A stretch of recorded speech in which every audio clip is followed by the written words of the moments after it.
One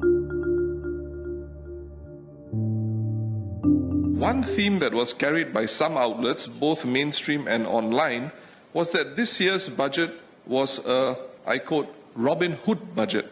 Referring to it as such pits one group, high earners and the rich, against the lower and middle classes.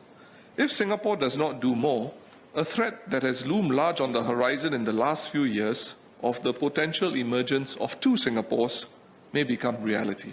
One Singapore is connected to the world as a hub economy.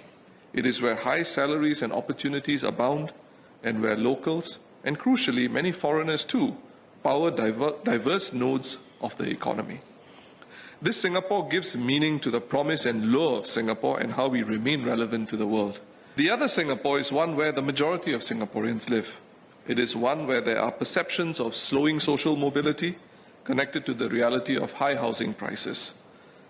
Today, the prospect of upgrading to a condominium or a landed property, unlike in decades past, is not as realistic for HDB homeowners. Buying a car is an out-of-reach luxury for most people, unlike in many other countries. I have also heard it summarized this way. In the past, you may not have done well in school, but if you were prepared to slog and save, you could become rich and successful.